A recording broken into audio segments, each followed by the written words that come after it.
जहां एक तरफ संभल में बयानों के बाद होली के दिन मस्जिदों को तिरपाल से ढके जाने के बाद तमाम तरह की बातें उठी थी, तो वैसे में होली के ही दिन सहारनपुर से ऐसी कौन सी खबर आई जिसने कांग्रेस की मुश्किलें बढ़ा दी हैं। आखिर कांग्रेस के किस सांसद के होली खेलने के बाद उलेमा भड़क गए और क्यों इस पूरे कृत्य को गलत ठहराया गया है। जहां एक तरफ योगी आदित्यनाथ मुस्लिम भाइयों से अपील कर रहे थे कि होली में बाहर ना निकलें, तो वहीं कांग्रेस के कौन से सांसद ने अपने समर्थकों के साथ बाहर निकलकर होली खेली और नए विवादों को जन्म दे दिया। क्या अब इस सीनियर सांसद के कृत्य के लिए कांग्रेस कुछ बड़ा नया कदम उठाने वाली है और मुस्लिम सांसद के इस कदम से मुस्लिम वर्ग में ही नाराजगी के सवाल क्यों उठने लगे हैं। ये कुछ ऐसे सवाल है जिनका जवाब अपनी आज की इस रिपोर्ट में हम आपको दिखाएंगे भी और बताएंगे भी। दरअसल सहारनपुर से कांग्रेस सांसद इमरान मसूद का होली खेलना अब विवादों में आ गया है। इमरान मसूद के होली खेलने पर देवबंद के उलेमा काफी भड़क गए हैं। देवबंद के उलेमाओं का कहना है कि होली खेलना शरीयत में बहुत बड़ा गुनाह है। उलेमाओं का साफ कहना है कि इस्लाम मजहब में कुछ दायरे हैं और हर मुसलमान को उन दायरों में ही रहना चाहिए। दरअसल सहारनपुर से कांग्रेस सांसद इमरान मसूद ने होली के दिन अपने समर्थकों के साथ होली खेली थी।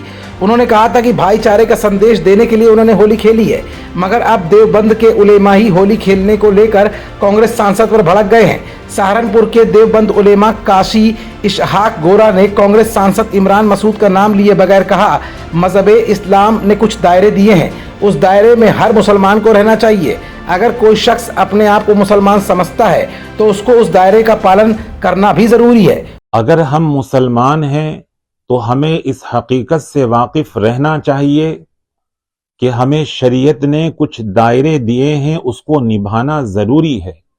कुछ उसूल दिए हैं, उसको निभाना जरूरी है।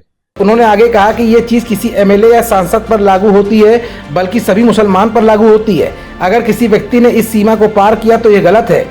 ये शरीयत की नजर में बहुत बड़ा गुनाह भी है।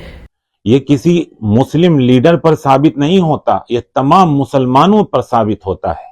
हम भाईचारे के अंदर या भाईचारे के लिए ऐसे शिरकिया काम कर जाते हैं जो शरीयत के दायरे के बहुत खिलाफ होते हैं। उलेमा कारी इशहाक गोरा ने कहा कि अक्सर ये कह देते हैं कि हम भाईचारे के लिए होली खेल रहे हैं। भाईचारे के लिए जरूरी नहीं है कि आप धार्मिक चीजों को ना निभाएं। एकता के और भी तरीके हैं। हमारे जो दूसरे समुदाय के लोग हैं उनके लिए आप अच्छे अच्छे काम करें, मगर उनके त्योहारों में शामिल होना शरीयत इसकी इजाजत नहीं देता। अगर आपको भाईचारा बढ़ाना है, भाईचारे को कायम रखना है, तो इसके और भी बहुत तरीके हैं। आप उनसे मिलें, उनके लिए अच्छे अच्छे काम करें, उनके साथ अखलाक के साथ रहें, और भी दीगर बहुत सारी चीजें हैं। जरूरी नहीं है कि हम गैर इस्लामी रस्मों को निभाएं तभी वो भाईचारा होगा। फिलहाल होली को एक दिन बीत गया है, उसके बाद भी इमरान मसूद भाईचारे की दुहाई देते रहे और होली के बाद बयानों के चक्कर में फंस कर रह गए। जहां एक तरफ देवबंद के उलेमा शरीयत में रंग खेलने की इजाजत न देने का हवाला दे रहे हैं, तो वहीं कांग्रेस वोट बैंक के लिए हिंदुओं के नजदीक जाने का प्रयास भी कर रही है। अब ऐसे में देखना यह है कि सहारनपुर के सांसद इमरान मसूद के खिलाफ कांग्रेस इस मामले में क्या एक्शन लेती है। खबरों से जुड़े रहने के लिए सब्सक्राइब करें हमारा चैनल इंडिया जंक्शन।